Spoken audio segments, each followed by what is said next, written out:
नमस्कार, उत्तराखंड समाचार में आपका स्वागत है। मैं रागिनी बिंजोला। सबसे पहले मुख्य समाचार। पेरिस ओलंपिक में भारत के गोल्डन बॉय नीरज चोपड़ा ने जेवलिन थ्रो के फाइनल में किया क्वालिफाई, तो स्टार महिला पहलवान विनेश फोगाट ने जापान की 4 बार की वर्ल्ड चैंपियन को हराकर टूर्नामेंट के क्वार्टर फाइनल में बनाई जगह। मुख्यमंत्री ने रुद्रप्रयाग के आपदा प्रभावित क्षेत्रों का किया हवाई निरीक्षण। स्थानीय जनप्रतिनिधियों और वरिष्ठ अधिकारियों के साथ बैठकर प्रभावित क्षेत्रों में की राहत और बचाव कार्यों की समीक्षा।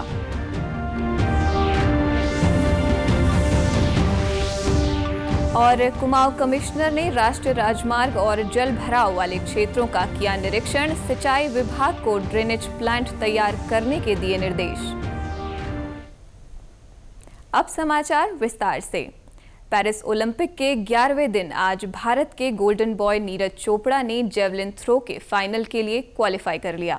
नीरज आज जेवलिन थ्रो के क्वालिफाइंग राउंड में उतरे। उन्होंने अपने पहला ही थ्रो 89.34 मीटर का फेंका और ये नीरज का सीजन बेस्ट थ्रो था। उधर स्टार महिला पहलवान विनेश फोगाट ने 2020 टोक्यो ओलंपिक की गोल्ड मेडलिस्ट और 4 बार की वर्ल्ड चैंपियन जापान की सुसाकी यूई को 50 किलोग्राम प्री क्वार्टर फाइनल मुकाबले में हराकर टूर्नामेंट के क्वार्टर फाइनल में प्रवेश कर लिया है।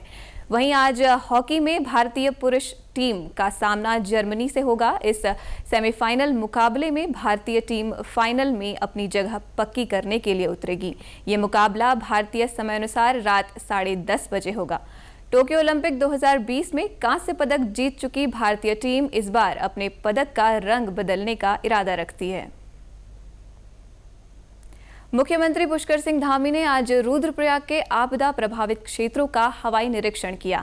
इसके बाद उन्होंने स्थानीय जनप्रतिनिधियों और शासन के वरिष्ठ अधिकारियों के साथ बैठक कर अतिवृष्टि से प्रभावित क्षेत्रों में राहत व बचाव कार्यों की समीक्षा की। इस दौरान मुख्यमंत्री ने आपदा से क्षतिग्रस्त हुए मार्गों और पुलों को ठीक करने के लिए किए जा रहे कार्यों का भी विस्तार से जानकारी ली। उन्होंने कहा कि प्रदेश सरकार जल्द से जल्द केदारनाथ यात्रा मार्ग को पहले की तरह संचालित करने के लिए तेजी से काम कर रही है। वहीं मुख्यमंत्री ने स्थानीय जनता से मुलाकात कर उनकी समस्याएं भी सुनी और संबंधित अधिकारियों के त्वरित निस्तारण के निर्देश दिए। मुख्यमंत्री ने कहा कि राज्य सरकार के लिए हर यात्री और स्थानीय लोगों की सुरक्षा प्राथमिकता है।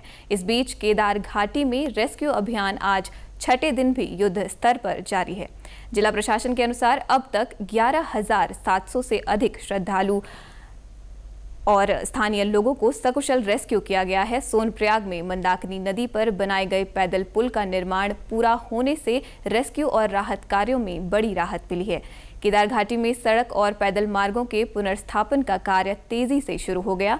विभिन्न स्थानों पर लोक निर्माण विभाग की टीम की निगरानी में पैदल यात्रा मार्गों का निर्माण शुरू हो गया है। वहीं राष्ट्रीय राजमार्ग सोनप्रयाग से गौरीकुंड के बीच भी वॉश आउट एरिया और अन्य क्षतिग्रस्त मार्गों पर कार्य शुरू हो गया है। कुमाऊं कमिश्नर ने आज हल्द्वानी के 3 पानी, मोटा हल्दू और गौरा पड़ाव में राष्ट्रीय राजमार्ग और जल भराव वाले क्षेत्रों का निरीक्षण किया। इस दौरान उन्होंने सिंचाई विभाग और राष्ट्रीय राजमार्ग के अधिकारियों से जानकारी ली। निरीक्षण के बाद उन्होंने सिंचाई विभाग को ड्रेनेज प्लांट तैयार करने के निर्देश दिए। इंस्पेक्शन किया। माननीय विधायक जी ने भी कुछ क्षेत्र यहाँ पे दिखाए हैं, वो काफ़ी दिनों से दिखवाना चाह रहे थे। तो एक तो जो आरओबी बन रहा है एनएच का, उसमें ये इशू है कि आरओबी बनने से अब क्योंकि बहुत सारा पानी एक जगह पे आ रहा है, जिससे लोगों ने बताया कि वो जल की निकासी नहीं हो पा रही। तो उसमें 2-3 स्ट्रैटेजी पे हम काम कर रहे हैं। एक तो जल निगम से हम कहेंगे कि वहाँ पे जहाँ सम्प्स बनाने की अगर अवेलेबिलिटी है, सम्प बनाने की पॉसिबिलिटी जहाँ पे, तो वहाँ पे सम्प्स बना के इस पानी को हम निकाल दें। दूसरा हम ये देखेंगे कि उस पानी को जो जमा हो रहा है दूर कहीं निकाला जा सकता है या नहीं, इसके लिए एक सर्वे हम इरिगेशन से करवा देंगे और यहाँ पे एक छोटा सा ड्रेनेज प्लान भी बना देंगे ताकि इवेंचुअली ये पानी कहीं पे निकले। कुछ मसले इस बात के थे कि पूर्व में जो एनएच ने लैंड एक्वायर करी है, उसमें जहाँ पे एक्वायर हुआ था, इनका कहना है एनएच का कि वहाँ पे निर्माण कुछ हो गए हैं और कुछ लोगों को स्ट्रक्चर का मुआवजा नहीं मिला है। तो स्ट्रक्चर का मुआवजा आपको मिल जाएगा। एनएच की जहाँ तक लैंड है सुरक्षा के अनुसार उनको दे दी जाएगी। बागेश्वर में कौशल विकास एवं उद्यमिता मंत्रालय केंद्र सरकार द्वारा प्रायोजित जन शिक्षण संस्थान द्वारा वर्तमान में संस्थान से जुड़े 20 प्रतिभागियों को 4 महीने का ड्रेस मेकर का प्रशिक्षण दिया गया। प्रशिक्षण समापन के अवसर पर सभी प्रतिभागियों को प्रमाण पत्र भी वितरित किए गए।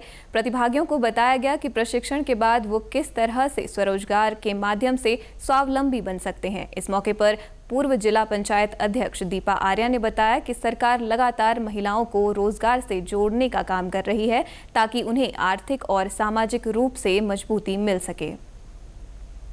भारत सरकार द्वारा जो कौशल विकास कार्यक्रम के तहत यहाँ जन शिक्षण से यहाँ ये कार्यक्रम चलाया जा रहा है महिलाओं के उत्थान के लिए।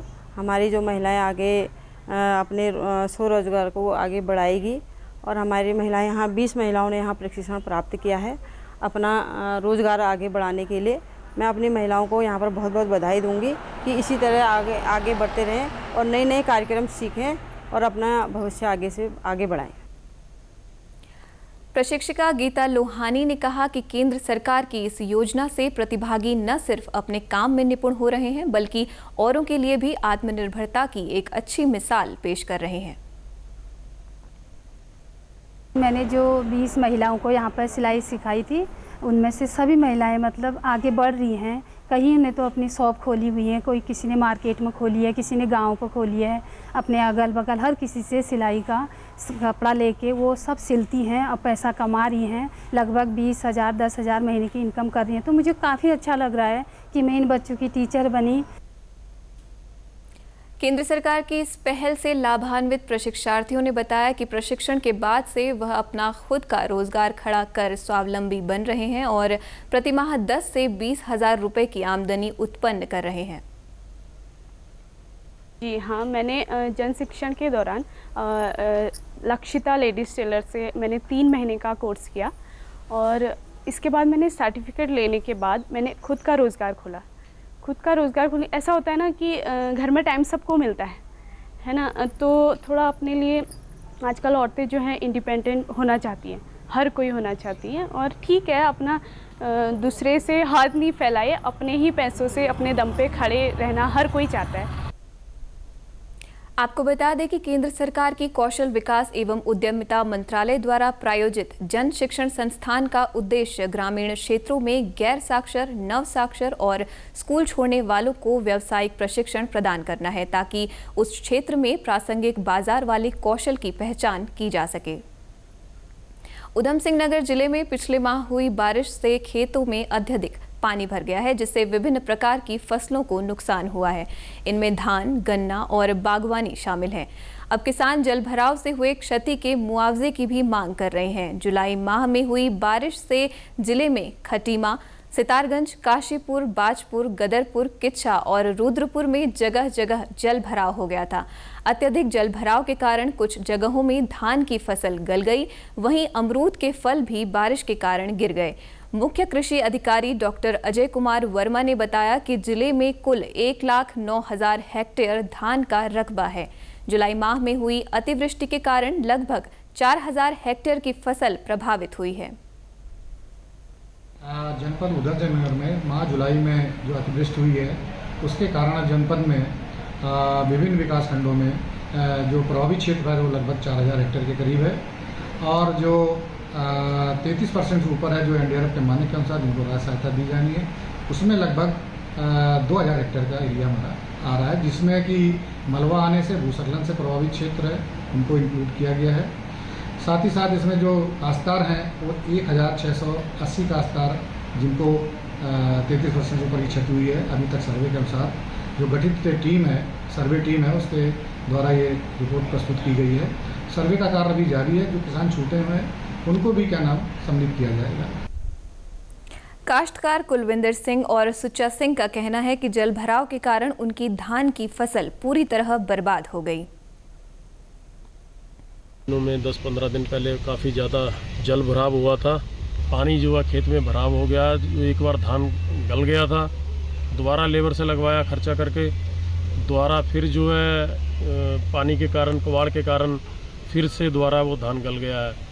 2.5 एकड़ जगह कम से कम जो हमारी प्रभावित हुई है ज़्यादा, उसमें काफ़ी लाखों का नुकसान है हमारा उसमें।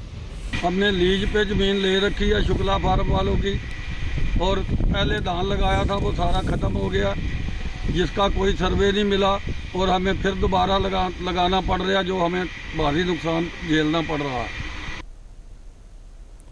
बागवान राशिद का कहना है कि बारिश के कारण अमरूद के फल गिर गए, जिससे बगीचे को काफी नुकसान पहुंचा है।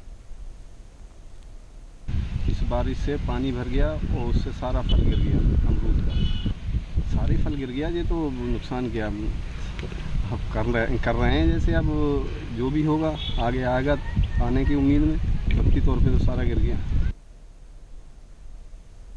इसी के साथ अभी तक के समाचार समाप्त हुए। दूरदर्शन समाचारों से जुड़े रहें। मिलते हैं फिर शाम 6:30 बजे के बुलेटिन में।